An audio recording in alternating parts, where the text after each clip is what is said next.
Selam aleikum hoxha. Aleikum selam rahmetullah. Na të rego për ndodhit e ditëve të sodit, aktuale që janë sot. Bismillahirrahmanirrahim. Elhamdulillah. Salatu wassalamu ala Rasulillah sallallahu alaihi wasallam.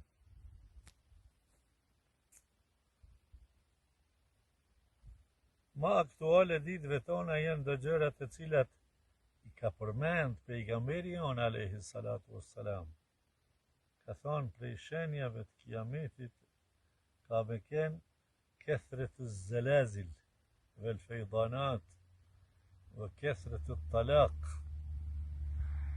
Ka thonë shumë ka me pas dynjaja zelzele, tërmete. Edhe ka me pas dynjaja shumë vërshime. Këto në hadithe I kemi na. Jo se po ndodhin e tani na hoxhallarët pjanë gjesim. Jo. I kemi në hadithe, kthen ju librave shenjat e kiametit. Edhe në gjuhë shqipe, edhe në anglisht, edhe turqishte. Çfarë do keni, kryesore na është edhe shqipi kemi tash këto libra. Alhamdulillah. Edhe më shumë se kjo, edhe divorcimi I madh. Sa I përket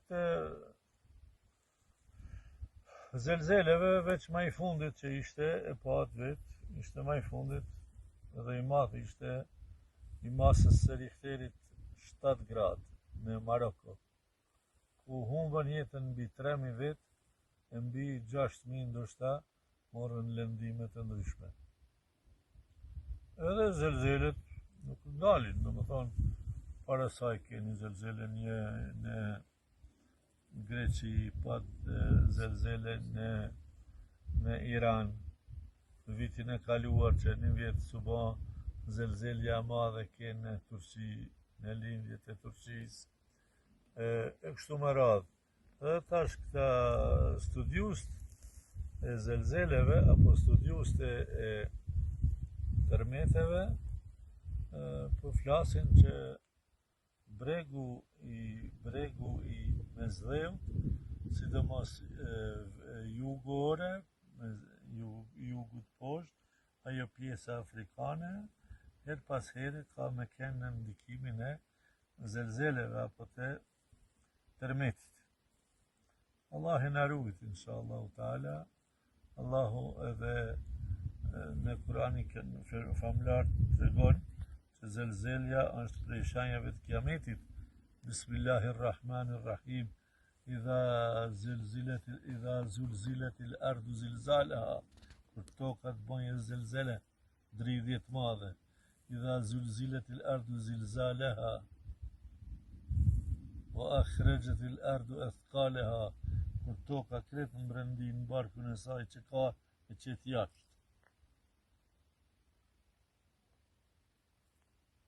Ajo është prej zelzeleve, Allah I na ruajt, të ditës së gjykimit.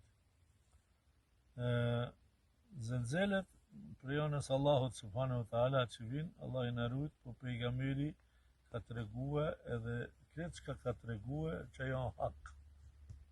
Pse mugjizit e Resulullahit sallallahu alaihi wasallam, e që pa mugjize asnjë pejgamber s'ka kanë. Është ajo vjersha parë në vlyt të mugjizet ku lexohet e tani s'po e lexojnë, di mugjizet e Resulit qysh janë kanë, që pa ato asnjë pejgamber s'ka kanë.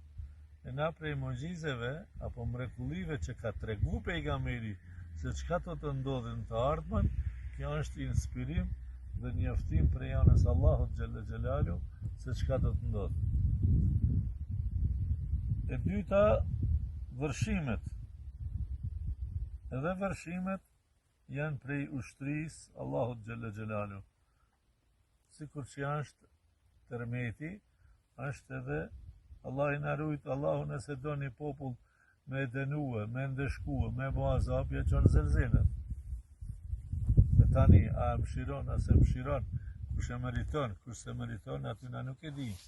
Por edhe njëkohësisht me anën e ujnave të mëdhej, vërshimeve të mëdha, tufaneve, sikur që I ka quajtur kombit Nuh alayhi salatu wassalam tufan, edhe tufanit ditëve tona, si për shembull, tash para 5-6 ditëve e pat e morët vesh kretë që në Libi ardhi Daniel, tornado Daniel, e përshkreu detin me zde, kaloi në brigjet e Libis, ajo, e përcjellur me shi stuhi të madhe, e ngriti nivelin e ujit në këtë zonën e Libis lindore, afër Egjiptit që është, në qytetin Derana, edhe aty pëlsiti ajo diga e ujit që ka pas rezervimi i qytetit, diku afër 15 kilometra mbi qytet ka qenë, e ngriti në alt nivelin e ujit, zbërthejo atje, e përcjellur me tornadën, me ata tryel që qënë kështu. Emri Allahu Gjelle Gjelalu, ajo që është pesh të madhe, ngreh mundet me që pesh ndërtesat komplet në hava, në alt, në ngrim, edhe mushjuj e teproja ujin, digën e shkatroj, edhe si duket aty, që shpa duket të 5-6 ditët e fundit, ka mundësi, ata po thënë që lajmet e fundit sodit që i kam dëgjua, mbi 20.000 të vdekur ka.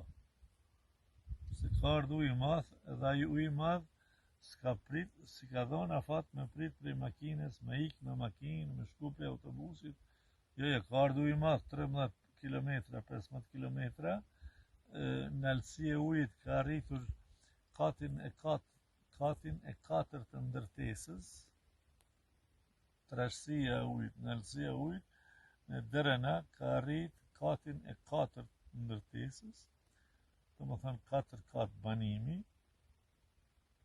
4 katë 2 gjys, 2 më të gjys, edhe toka sa ka 2 metra, 3 metra në altësi, në më thënë 3-14 metra në altësi trashësia ujit, në të vend banime, dhe i mori vend banime tërësisht edhe me qka ka me njeri me këtë, i qitin deti. Mbi 20 e kësurmi ka kështu. Akoma janë duke nxerë njerës që kanë ngellu që ata që dalgat e detit me makinë i bijen në tonën këtonë, kush ka me se me makinë, kush me makinë, kush me autobus kryesore. Këto janë prej mugjizeve të Allahut subhanahu wa ta'ala. E lusim Allahun mos në ndëshkoj. Allah i na rujt, na suni lexojmë gjërat dhe arsynet përse. Dikush folën anë e këne, po Allahu alem, se edhe botën për momentin këtë glob e ka kaplue me kati, e ka mush fesat. E tash fesati i tret, apo dukuri e tret e kohës tonë, është edhe divorcimi. Po bo normal, ka jetor 10 vjetë, 15 vjetë, 1 vjetë, 2 vjetë, 40 vjetë me gullu. Divorc. Nuk është shumë tragjike një gjatë tjilë. Si për anëmorët atje, thënë, gruë si thotë, këmë bo 20 vjetë bashkë, që të bëjmë mos, kemi që ka me të regu një tjetëri, shka ti marrë një tjetër, të regosh ati di shka, unë një tjetër kështu, edhe na halëgjit tonë, shqiptarët, muslimanët, sikur që në ka thënë pejgamberi sallallahu alaihi wasallam, le tattabi'unna sunana man kana qablakum shibrin bi shibrin wa dhira'an bi dhira', ju keni me pasuar parte juaj pllon për pllon, kuti për kuti, apo hap për hap. Ka thënë ja Resulullah, tani janë jehud dhe krishterë, po ka thënë jehud dhe nasara janë. Ata që ashtu që shpo bojnë ata edhe na. Sa për shembull, çdo ditë, nëse do një ditë ngeli pa probleme në telefon nga jashtë, nëse ndo një ditë ngeli pa ta, ndo një ditë qeter, 2 raste ose 3 raste më të regojnë, si mashkujt ashtu dhe femrat, me divorcime, ndarje familjare me përëndim tonet. Po dhe këtu të na, në trojet tona, si në Shqipëri, si në Kosovë, në Macedoni, po i përcjallim të njëjta tradita, që ka përbëhet në Evropë dhe na. Vojëm disa muhabete që me bëjnë tobe istikfar, me ju largu haramit. Kër themi me bëjnë tobe istikfar, nuk kanë veç fjalë ato për istikfar, po diçka duhet me vepru, diçka mos me vepru, se feja janë është që ta bane, që ta mos e ban. Adhuro Allahun, mos i bën shirk, respekto babën, mos e bën arrogant ndaj tyne, ndero gruan, mos e shaj gruan, eduko fëmijin, mos e bën rrugat fëmijin, ruje dinin, mos e bën tradhtar ndaj fesë, ruje vatanin, mos e shit vatanin, ruje moralin, mos e bën amoralitetin, ruje karakterin, ruje pasurin, mos e damton vendet haramit. Fja jonë është që të bane, që të mos e banë, që të bane, që të mos e banë, që të bane, që të mos e banë. Dy gjana ka, halali dhe harami. Halali dhe harami. Obligim është mu falë, obligim halal mu falë, haram është mos mu falë. Haram është mos ma agjeru, pra ndalohet. Nuk ma haram veç mos ma hangar misht deri, misht vjedhur, misht cofur, ngordhur, alkohol, pije, ose kështojnë. Jo, gjënat janë në fejnë tonë, që të bane, që të mos e banë. Që të bane, që të mos e banë. Dy gjera që ulemat e dinit islam ka thonë me qenë se janë vetëm që të dyjat, mos me bo numër të madhë, të dyjat kanë qenë edhe në gjenet, nikosisht. E ka urdu Allahu Gjellëshanuhu, haqëta, haqëta, haqëta, haqëta, Ademin dhe Havan, që të dru, që të pëmë, mëse ha. Ha, këtë sendet, sepse halali është me numër maj shumë, maj madhë, se harami. Harami numrohet 1, 2, 3, 4, 5, si numrojmë. Ulemat e dinit islami ka numru deri 70, ose deri në 80 harame. Kurse tjeret për ndënjojë, këtë sendet halali e me, pak harame kemi. Mirë po që shejtani i mashtron njerëzit të qaj harami, Allah i në rujtë. Këto kënë pak fjalë këshilla, kush patët qef me në ndëgjuen nga ky vend. Këto më dalë pak, më marë pak ajë pasër në malet e fshatit tim, në Biza Puzë. Ju përshëndesim, tu jam i afër Gurit Zi, ju përshëndes. Selamu alaikum wa rahmatullahi wa barakatuh.